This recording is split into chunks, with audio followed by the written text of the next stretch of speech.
Hello, good evening to all of you my dear students. मैं कुमारी सिमरन भारती हमारे channel study with Ritesh पर स्वागत करती हूँ आप सभी का। बच्चों, आज मैं हिंदी के कुछ महत्वपूर्ण प्रश्नों के साथ आई हूँ जो हमारे हिंदी साहित्य से संबंधित हैं। बच्चों, आज का सेशन बहुत ही इंटरेस्टिंग होने वाला है, बहुत ही कमाल का होने वाला है, क्योंकि हिंदी से जो संबंधित क्वेश्चन है बच्चों, व्याकरण से संबंधित क्वेश्चन तो हम लोग बना लेते हैं, लेकिन कुछ क्वेश्चन हिंदी साहित्य से जो आते हैं वो थोड़े डिफ़िकल्ट टाइप के होते हैं। तो आज हम लोग उनको समझेंगे, उनको जानेंगे, उन्हें बनाएंगे, है ना। तो बच्चों, आप लोग आज अपना पूरा इंटेंशन इधर ही रखिएगा, कहीं अलग इधर नहीं रखिएगा। ओके, चलिए तो तैयार हो जाइए बच्चों। बच्चों, हमारा सबसे पहला प्रश्न आपके स्क्रीन पर दिखाई दे रहा होगा। हिंदी का मूल उत्पत्ति हुई है, हिंदी की मूल उत्पत्ति हुई है। हिंदी की मूल उत्पत्ति कहाँ से हुई है बच्चों? मगधी, मगधी से। ऑप्शन ए है मगधी, ऑप्शन बी वैदिक संस्कृत, ऑप्शन सी लौकिक संस्कृत और ऑप्शन डी सौरसेनी अपभ्रंश। बताइए। अब कोई ये मत समझिएगा कि हिंदी जो है संस्कृत, हिंदी में बहुत सारे शब्द जो हैं संस्कृत से लिए गए हैं, तो इसका मतलब ये है कि ये वैदिक संस्कृत या लौकिक संस्कृत से इसकी उत्पत्ति हुई है। जी नहीं बच्चों, बिल्कुल नहीं, बिल्कुल नहीं। ये दोनों ही ऑप्शन गलत है, इसलिए ऑप्शन ए और ऑप्शन डी में आप छाट सकते हैं। बच्चों, इसका राइट आंसर जो होगा वो होगा सौरसेनी अपभ्रंश। क्लियर है बच्चों? हिंदी की उत्पत्ति जो है सौरसेनी अपभ्रंश से हुई है। आप लोग को बिल्कुल समझ में नहीं आ रहा होगा कि मैम क्या बोल रही है, तो मैं बताऊं बच्चों, अपभ्रंश किसे कहते हैं। बच्चों, अपभ्रंश जो है ना, वो कहते हैं ना कि किसी चीज़ का जब शाब्दिक अर्थ बिगड़ा हुआ होता है ना। जैसे तत्सम के बिगड़े रूप को क्या कहते थे? तद्भव कहते थे, है ना। लेकिन पहले पहले जैसे आज हम लोग दोहा पढ़ते हैं, लेकिन उसे आज से तकरीबन 1000 साल पहले उसे दूहा पढ़ा जाता था। दूहा, दहर सुकार दूहा, दूहा, है ना। क्योंकि वो उस समय बच्चों अपभ्रंश में था, है ना। तो यहाँ पे अपभ्रंश का शाब्दिक अर्थ होता है बच्चों बिगड़ा हुआ या गिरा हुआ। क्लियर है?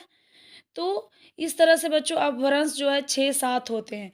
सौरसेनी होते हैं, पैसाची, ब्राजट, खस, महाराष्ट्री, अर्धमागधी, मागधी अपभ्रंश होते हैं, है ना। और इन सारे अपभ्रंशों से किसी न किसी भाषा का निर्माण हुआ है ना। कोई न कोई भाषा का उससे उत्पत्ति हुई है। उसी प्रकार बच्चों सौरसेनी अपभ्रंश से जो है हिंदी की उत्पत्ति हुई है, हिंदी की। क्लियर है? समझ में आया? मागधी से बच्चों, मागधी से हमारी बिहारी की उत्पत्ति हुई है। किसकी उत्पत्ति हुई है? बिहारी भाषा की। बिहारी बोले तो भोजपुरी, है ना। इसमें भोजपुरी भी चला आता है, मैथिली भी चला आता है, इन सारे भाषाएं इसमें चले आते हैं बच्चों, है ना। बिहार मागधी से और कौन कौन भाषाओं का हुआ है? बांग्ला का हुआ है, असमिया का हुआ है, उड़िया का हुआ है ना। और सौरसेनी अपभ्रंश से हिंदी का हुआ है, राजस्थानी का हुआ है, गुजराती का हुआ है। क्लियर है? और वैदिक संस्कृत तो बच्चों ये उस समय की बात है जिस समय वेद को लिखा गया था, है ना। आर्यों के द्वारा वेद को लिखा गया था, उस संस्कृत को हम लोग वैदिक बोलते हैं। और लौकिक संस्कृत तो हम लोग उस संस्कृत को बोलते हैं बच्चों जिस भाषा से हमें हमारे लोक का ज्ञान ना हो, बल्कि इस लोक से परे का बात पता चले, है ना। लौकिक अलौकिक पढ़े ना, बस वही चीज़ें हैं। हम लोग आगे बढ़ते हैं बच्चों अगले प्रश्न की ओर। बच्चों, हमारा अगला प्रश्न है, हिंदी भाषा निम्नलिखित में से किस लिपि में लिखा जाता है? चलिए बताइए, हिंदी का लिपि क्या है? Option A Gurmukhi, option B Brahmi, option C Devanagari, option D Kharosthi. अगर इस आंसर क्वेश्चन का आंसर आप लोग नहीं बताते हो तो समझो आप लोग मैट्रिक का एग्ज़ाम देकर नहीं आए हो। एग्ज़ाम में सबसे पहले ऊपर लिखा रहता है लिपि, एग्ज़ाम विषय और उसके बाद उसके नीचे लिपि लिखा हुआ रहता है कि आप इस विषय को किस लिपि में लिख रहे हैं। लिपि किसे कहते हैं बच्चों? लिपि भाषाओं को लिखने की विधि को ही लिपि कहते हैं, है ना। लिखने की विधि लिपि कहलाती है। क्लियर है? लिखने की विधि लिपि कहलाती है। क्लियर है? लिखने की विधि लिपि कहलाती है। बच्चों, लिपि का मतलब होता है लीपना, पोतना, है ना। यानी कि जो आप कुछ पोत बोल रहे हैं उसको अगर कहीं लीप देते हैं, पोत देते हैं, यानी लिख देते हैं, है ना, तो वो क्या कहलाती है? लिपि। तो बच्चा ये हिंदी की लिपि क्या है? ये कोई बताने की बात नहीं बच्चों। हिंदी की लिपि क्या? हमारा ऑप्शन नंबर राइट होगा सी, देवनागरी, है ना। हिंदी की लिपि क्या है बच्चों? देवनागरी लिपि है। अब बात आती है बच्चों गुरुमुखी की। तो गुरुमुखी बच्चों, थोड़ा इसे मिटा देती हूँ मैं क्योंकि स्पेस कम है यहाँ पे, उसके बाद मैं लिखती हूँ। क्लियर है? जी हाँ, गुरुमुखी किसकी लिपि है? पंजाबी की। गुरुमुखी किसकी लिपि है बच्चों? पंजाबी की। अब बात आती है ब्राह्मी और आती है बात फिर खरोष्ठी की। तो मैं बच्चों बता दूं कि ये जो देवनागरी लिपि है ये मॉडिफाई है किसका? खरोष्ठी का। क्लियर है? और खरोष्ठी का मॉडिफाई, पहले खरोष्ठी आया बच्चों, फिर ब्राह्मी आया बच्चों, फिर उसके बाद देवनागरी आया। एक ही लिपि धीरे धीरे मॉडिफाई होकर के आज हमारे सामने नागरी के बाद देवनागरी बन के आ गया। क्लियर है? जैसे देवनागरी किसका लिपि है बच्चों? संस्कृत का है। हिंदी का तो है ही, लेकिन ये मुख्य रूप से किसका है? संस्कृत का है ना। उसी प्रकार खरोष्ठी भी किसका है बच्चों? संस्कृत की ही लिपि है। क्लियर है? ब्राह्मी किसकी लिपि है बच्चों? ये भी संस्कृत की ही लिपि है। जरा भी नहीं इसमें हिचकिचाना है, ये तीनों लिपि संस्कृत की ही है। क्लियर है? ये तीनों लिपि के लिखने की विधि जो है बच्चों वो L2R है। L2R मतलब लेफ्ट टू राइट, बाएं से दायां है ना। L2R मतलब बाएं से दायां है। और बता दूं मैं बच्चों में आपको कि ब्राह्मी लिपि जो है अशोक के समय बहुत ज़्यादा प्रसिद्ध था, है ना। अशोक के स्तंभ पर, सांची का स्तंभ हो चाहे वो सारनाथ का स्तंभ हो, है ना, सांची का स्तूप, इन सब पर ब्राह्मी लिपि में लिखा गया है। आप लोग जीके में भी पढ़े होंगे, इतिहास में भी पढ़े होंगे कि जो है अशोक के जो शिलालेख मिले हैं वो किस भाषा, सॉरी किस लिपि में लिखे गए थे। तो वो बच्चों वो ब्राह्मी लिपि में लिखे थे, है ना। अब बात आती है खरोष्ठी लिपि की बच्चों। तो ये भी जब उसी का मॉडिफाई, ये भी L2R है, लेफ्ट टू राइट है। क्लियर है? और ये बच्चों इस खरोष्ठी लिपि की दूसरा जो नाम है वो है बच्चों गांधारी लिपि। क्या है? गांधारी लिपि, है ना। गांधारी लिपि इसका दूसरा नाम है बच्चों। ये कुषाण के समय में बहुत ज़्यादा पॉपुलर था, है ना। कुषाण के जितने भी शिलालेख अभिलेख मिलते हैं वो मोस्ट ऑफ खरोष्ठी लिपि में ही लिखे हुए होते हैं। क्लियर है बच्चों? अब मैं आगे बढ़ूं। बच्चों हमारा अगला प्रश्न, प्रश्न संख्या 3। सर्वप्रथम हिंदी समाचार पत्र प्रकाशित हुआ था। सर्वप्रथम हिंदी प्रकाश समाचार पत्र कब प्रकाशित हुआ था? Option A 1821, option B 1849, option C 1826 और ऑप्शन डी 1827। ये सारे प्रश्न बच्चों आपके हिंदी साहित्य से संबंधित हैं। चलिए बताइए बच्चों क्या होगा। बच्चों इसका राइट आंसर जो होगा वो ऑप्शन नंबर सी होगा, है ना। ऑप्शन नंबर क्या होगा? सी। 30 मई बच्चों, 30 मई 1826 को, है ना, कलकत्ता से, कहाँ से? कलकत्ता से, है ना, प्रथम हिंदी समाचार पत्रिका प्रकाशित हुआ था, जिसका नाम क्या था बच्चों? इसका नाम था बच्चों उदंत मार्तंड। ये बहुत बार क्वेश्चन पूछ चुका है बच्चों। उदंत मार्तंड, है ना, उदंत मार्तंड। क्लियर है?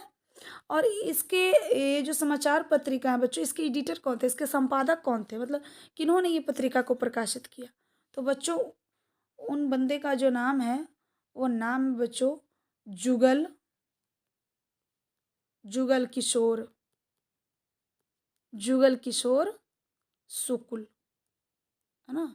जुगल किशोर शुक्ल, शुक्ल नहीं है बच्चों, मैं शुक्ल लिख चुकी हूँ लेकिन ऑलरेडी ये एक्चुअली में है ये शुक्ल। क्लियर है? और ये एक साप्ताहिक पत्रिका था बच्चों, वीकली, है ना, ये वीकली था। वीकली इसलिए था क्योंकि ये सप्ताह में एक बार निकलता था, यानी महीने में 4 बार। क्लियर है? ये वीकली पत्रिका था। ये सर्वप्रथम हिंदी का सबसे पहला समाचार पत्रिका है जो कि कोलकाता से निकला 30 मई 1826 ईस्वी को। इन्हें संपादित करने वाले व्यक्ति का नाम था जुगल किशोर शुक्ल, है ना। और इस पत्रिका क्या क्या नाम था बच्चों? उदंत मार्तंड। क्लियर है? हम आगे बढ़ते हैं। अगला है बच्चों, अगला प्रश्न है विष्ठा शब्द का तद्भव रूप क्या होगा, है ना। ये शब्द से क्वेश्चन है बच्चों। ये टॉपिक किस टॉपिक से क्वेश्चन है? ये शब्द से टॉपिक है, शब्द रचना से। विष्ठा शब्द का तद्भव शब्द क्या होगा? ऑप्शन ए विष, ऑप्शन बी वीन, ऑप्शन सी वी, ऑप्शन डी वीट। चलिए बताइए बच्चों, इसका राइट आंसर क्या होगा? विष्ठा शब्द का तद्भव शब्द। बिल्कुल बच्चों, ना तो विष ना वीन ना वी ही होगा। इसका राइट आंसर जो होगा बच्चों वो वीट होगा, ऑप्शन नंबर डी। समझ में आया? विष्ठा। अब बात आती है कि विष्ठा का मतलब क्या होता है या फिर बीट का मतलब क्या होता है। जो बीट का मतलब होगा वही विष्ठा का भी मतलब होगा, दोनों का सेम मतलब होगा, है ना, दोनों का सेम अर्थ। बच्चों इसका मतलब होता है मल, है ना, यानी कि त्याज्य वस्तु। त्याज्य मतलब समझते हैं बच्चों? जो त्यागने योग्य वस्तु होती है, मल मूत्र, है ना, पेशाब पैखाना, ये सब जो है विष्ठा कहलाती है। क्लियर है? संस्कृत में विष्ठा और हिंदी में वीट। अब हम लोग अगले प्रश्न की ओर बढ़ते हैं बच्चों। प्रश्न संख्या 5। बच्चों प्रश्न संख्या 5 में सज्जन शब्द का सही संधि विच्छेद करें। ऑप्शन ए है बच्चों सत जोड़ जन, ऑप्शन बी सज जोड़ जन, ऑप्शन सी स जोड़ जन और ऑप्शन डी सज जोड़ ना। बताइए इसका राइट आंसर क्या होगा? बिल्कुल बच्चों, इसका राइट आंसर बिल्कुल नहीं सोचने की बात है। मैं पिछले 2-3 दिन से जो प्रश्न करवा रही हूँ संधि का, उसमें मोस्ट ऑफ क्वेश्चन जो व्यंजन संधि से होते हैं। तो इसका मतलब होता है बच्चों कि ये जो क्वेश्चन है आपका, है ना, ये आपका क्वेश्चन जो है क्या है, किस संधि से संबंधित है? व्यंजन संधि से संबंधित है ना, व्यंजन संधि से। इसका राइट आंसर होगा बच्चों ऑप्शन ए सत जोड़ जन, है ना। बच्चों जब यहाँ पे लिखा रहता है कि जब ता के बाद जा आए, है ना बच्चों, है तो ता हट करके जो है उसके स्थान पर जा ही हो जाता है। समझ में आया? जैसे सत, देखिए यहाँ पे सत जोड़ जन, क्लियर है? तो ता हट करके इसी में परिवर्तित होगा। तो ता हलंत था, यहाँ पे बन गया स ज हलंत और न बन गया क्या? सज्जन। ये व्यंजन संधि का उदाहरण है बच्चों। किस संधि का उदाहरण है ये? व्यंजन संधि का। चलिए बच्चों हम अगले प्रश्न की ओर बढ़ते हैं। अगला प्रश्न है बच्चों गंगा जमुना में कौन सा समास है ना। अगर मैं इसे थोड़ा सा मॉडिफाई कर दूं, थोड़ा सा आपके अनुसार कर दूं इस प्रश्न को, तो आप लोग इस प्रश्न का जवाब फटाफट दे दोगे। चलो पहले मैं ऑप्शन बता देती हूँ। ऑप्शन ए है अव्ययी भाव, ऑप्शन बी है दिग्यु, ऑप्शन सी है द्वंद्व और ऑप्शन डी है बच्चों तत्पुरुष समास। चलिए गंगा जमुना कौन सा समास होगा? अब मैं इसको आपके अनुसार कर देती हूँ। आपके अनुसार बच्चों ये होगा गंगा और यमुना, गंगा और जमुना, या फिर इसको लिखिए इस तरह से गंगा यमुना। अब बता दो। अब तो आप लोग बिना रुके 1 सेकेंड में बता दोगे। अरे भाई बीच में योजक चिन्ह है, हाँ बीच में योजक चिन्ह है, यानी कि ये क्या हो जाएगा बच्चों? द्वंद्व समास। इनका राइट आंसर होगा द्वंद्व समास। इसका राइट आंसर क्या होगा बच्चों? द्वंद्व समास, है ना। गंगा जमुना कौन सा समास है बच्चों? द्वंद्व समास है। क्लियर है? चलिए अब आगे बढ़ा जाए। प्रश्न संख्या 7 बच्चों, प्रश्न संख्या 7 बदौलत में कौन सा उपसर्ग है? बदौलत में कौन सा उपसर्ग है बच्चों? बदौलत शब्द में कौन सा उपसर्ग है? ऑप्शन ए व ब, ऑप्शन बी बद, ऑप्शन सी दौलत, ऑप्शन डी वदौ। सबसे पहली बात कि उपसर्ग किसे कहते हैं? वे शब्दांश जो शब्द के पहले लगते हैं, है ना, वे शब्दांश। और शब्दांश का मतलब होता है बच्चों शब्द का छोटा सा टुकड़ा, ना कि कोई पूरा का पूरा उठा के शब्द। समझ में आ रही है मेरी बात? तो दौलत तो एकदम नहीं होगा क्योंकि ये पीछे से लगा हुआ है। अब हमें आगे वाली को देखना, आगे वाले को देखना है ना। तो आप देखो यहाँ पे मैं बदौलत लिखती हूँ और आप लोग इसको जरा 2 भाग में बांटना, और इस प्रकार से बांटना कि एक शब्दांश में बटे और दूसरा हिस्सा जो है बच्चों एक शब्द में बचे, शब्द में बटे, है ना, मीनिंगफुल वर्ड में निकले। चलिए आप बताइए इसको कैसे? अगर हम बदो को हटा लेंगे तो इधर लत बन जाएगा, है ना, जबकि हम जानते हैं कि बदो कोई उपसर्ग नहीं है, ना तो हिंदी का उपसर्ग है, ना ही उर्दू का उपसर्ग है, ना ही संस्कृत का उपसर्ग है।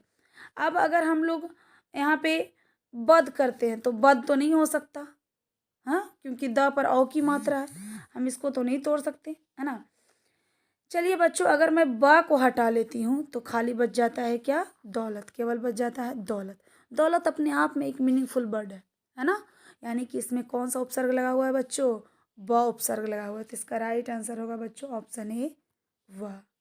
क्लियर है? बदौलत। समझ में आ रही है मेरी बात?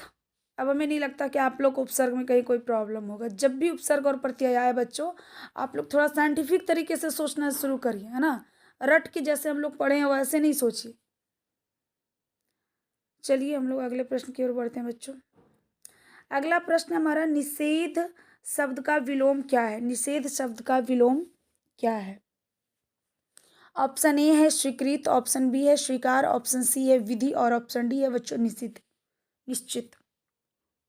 निषेध का मतलब होता है बच्चों मना, मनाही, है ना। बच्चों इसका राइट आंसर कितने बच्चों ए मार रहे होंगे, कोई बी मार रहे हैं, लेकिन ये सारे गलत हैं बच्चों। इसका राइट आंसर होगा वी, यानी सी, सॉरी सी, विधि। इसका राइट आंसर क्या होगा? विधि। क्योंकि विधि का मतलब होता है बच्चों एक तरीका जिससे आप लोग कुछ कर सकते हैं, है ना। और निषेध का मतलब मनाही, यानी कि वो गलत है, उसका तरीका गलत है। समझ में आया? अगर स्वीकृत को आप लोग अगर यहाँ पे आप लोग स्वीकृत को नोट आउट कर रहे होंगे बच्चों, तो गलत है। स्वीकृत का होता है बच्चों अस्वीकृत, स्वीकृत का होता है अस्वीकृत। स्वीकार का होता है बच्चों अस्वीकार। निश्चित का होता है बच्चों अनिश्चित। क्लियर है? एक विधि है जिसका अर्थ होता है बच्चों, सॉरी, जिसका विलोम अर्थ होता है क्या? निषेध, है ना। आप क्लियर हैं? आप चलिए बच्चों हम लोग अगले प्रश्न की ओर बढ़ते हैं अब। जी हाँ, निम्न में से लक्ष्मी का पर्यायवाची शब्द नहीं है। ध्यान दीजिए बच्चों, यहाँ पे क्या कह रहा है? लक्ष्मी का पर्यायवाची नहीं है। चलिए बताइए, लक्ष्मी का पर्यायवाची क्या नहीं होगा? Option A Kamala, option B Padma, option C Indira, option D गिरा। ये भी बहुत आसान प्रश्न है। कमला तो सबको ही जानता है, कमला और पद्मा के बारे में, कि कमला और पद्मा जो है लक्ष्मी जी का ही नाम है, लक्ष्मी का ही पर्याय है ना। लेकिन इंदिरा भी बच्चों ये लक्ष्मी का ही पर्याय है, तो इसलिए इसका राइट आंसर होगा बच्चों गिरा, है ना। गिरा का तात्पर्य है बच्चों गिरना, है ना। तो गिरना, तो ये गिरा, ये धातु है ना, गिरा क्या है? धातु है, गिर धातु है, क्रिया है ये। चलिए कमला, पद्मा और इंदिरा ये तीनों जो हैं बच्चों किसके हैं? लक्ष्मी के हैं पर्याय। क्लियर है? चलिए अगले प्रश्न की ओर बढ़ा जाए बच्चों। वाह, इस बार का भी प्रश्न बहुत ही फंटास्टिक है। शिव का उपासक क्या कहलाता है? चलिए बताइए, शिव का उपासक क्या कहलाएगा? शिव भक्त, शाक्त, शैव या वैष्णव? कोई बच्चा मान रहा है शिव भक्त, शाक्त मान रहा है। जी नहीं, शाक्त नहीं होगा। शाक्त और अशाक्त होता है, किसी के प्रति ज्यादा प्यार दिखाना अशाक्त हो जाता है ना, शाक्त। चलिए बच्चों, इस शिव का उपासक शैव कहलाता है। इसका राइट आंसर ऑप्शन सी हो जाएगा। आप लोग एक चीज आज गेस किए बच्चे, आज मोस्ट ऑफ क्वेश्चन जो ऑप्शन सी में ही आ रहे हैं, है ना, जिसका आंसर सी आ रहा है ऑप्शन। चलिए इसका राइट आंसर क्या होगा? शैव। शिव का उपासक क्या कहलाता है? शैव। विष्णु का उपासक क्या कहलाता है? वैष्णव, है ना। यहाँ पे उपासक का मतलब भक्त से नहीं है बच्चों, है ना। यहाँ उपासक का मतलब है जो अपना सब कुछ, है ना, जो उन्हीं की उपासना करता है, सिर्फ और सिर्फ उन्हीं की उपासना करता है, उन्हीं की पूजा करता है ना, उनको अपना सब कुछ मान बैठा है, तो वो शैव कहलाया, है ना। वैष्णव किसका क्या कहलाएगा? वैष्णव विष्णु का उपासक। याद रखिएगा, बहुत बार ये क्वेश्चन पूछता है, विष्णु का उपासक। विष्णु का उपासक क्या कहलाता है? वैष्णव, है ना। शिव भक्त, शिव की भक्ति करने वाला हो गया। शाक्त तो भी बताई मैं कि अगर कोई किसी के प्रति ज़्यादा प्रेम दिखाता है, उसके प्रति ज़्यादा लगाव है, तो वो अशाक्त है, और अगर वे लगाव कम है तो शाक्त है। क्लियर है? अगले प्रश्न की ओर बढ़ती हूँ मैं। कौन सा वाक्य शुद्ध है? मृत्यु के पहले मेरी माँ ने मुझे बुलाया, ऑप्शन ए। ऑप्शन बी, मृत्यु के पहले मेरी माँ मुझे बुलाया, ऑप्शन सी, मृत्यु के पहले मेरी माँ मुझको बुलाया, ऑप्शन डी इनमें से कोई नहीं। बताइए बच्चों इसमें राइट आंसर क्या होगा? इनमें से राइट आंसर कौन सा होगा? बच्चों मैं बता दूं, मुझे याद है, अगर आप लोग को भी याद होगा तो ये क्वेश्चन मैं पहले करा चुकी हूँ। आज से आप लोग को 20-25 दिन पहले ये मैं प्रश्न करवा चुकी हूँ, मुझे याद है अच्छे से। पता नहीं आप लोगों को याद है भी या नहीं। हाँ जी नहीं, कोई ऑप्शन सी पर जा रहा है क्योंकि मैम बोली थी कि ऑप्शन सी राइट हो रहा है इस बार। कोइंसिडेंस था, ये नहीं होगा इसका राइट आंसर। बच्चों इसका राइट आंसर ऑप्शन ए होगा। मृत्यु के पहले मेरी माँ ने मुझे बुलाया, है ना। मृत्यु के पहले मेरी माँ ने मुझे बुलाया। अब देखिए यहाँ पे मृत्यु के पहले मेरी माँ मुझे बुलाया, है ना। यहाँ पे कर्ता ने, माँ ने मुझे बुलाया, तो ने चिन्ह यहाँ पे नहीं है। मृत्यु पहले मेरी माँ ने मुझे बुलाया, हाँ, यहाँ पे के पहले नहीं है ना। तो इसलिए इसका राइट आंसर जो होगा ऑप्शन ए होगा। शुद्ध वाक्य जो है ऑप्शन ए होगा। क्लियर है? चलिए हम लोग अगले प्रश्न की ओर बढ़ते हैं बच्चों। प्रश्न संख्या 12, प्रेम फुलवारी पुस्तक के रचयिता कौन है? प्रेम फुलवारी पुस्तक के रचयिता कौन है? चलिए बच्चों, option A Maithili Sharan Gupt, option B Bharatendu Harishchandra, option C Chandbardai, option D इनमें से सभी। इनमें से सभी तो नहीं हो सकते। प्रेम फुलवारी एक पुस्तक को इतने लोग तो नहीं मिलकर लिख सकते। ठीक है, अगर इतने लोग मिलकर लिख भी सकते हैं तो किन्हीं का जन्म आधुनिक काल में हुआ है, तो किन्हीं का जन्म भारतेंदु युग में हुआ है, तो किन्हीं का जन्म जो है बच्चों क्या बोलते हैं उसको, आदिकाल में हुआ है, हैं? ये तीनों अगर एक साथ होते तब ना। बच्चों इसका राइट आंसर होगा ऑप्शन बी भारतेंदु हरिश्चंद्र, है ना। प्रेम फुलवारी किनकी लिखी हुई एक काव्य रचना है बच्चों? भारतेंदु हरिश्चंद्र की। बच्चों चंद्रवरदाई को तो आप लोग जानते होंगे क्योंकि इन्होंने ही लिखा है पृथ्वी राज रासो। आप लोग हिस्ट्री में भी पढ़े होंगे, हिंदी साहित्य में भी पढ़ना है। पृथ्वी राज रासो किनके द्वारा लिखी गई है? चंद्रवरदाई द्वारा, है ना।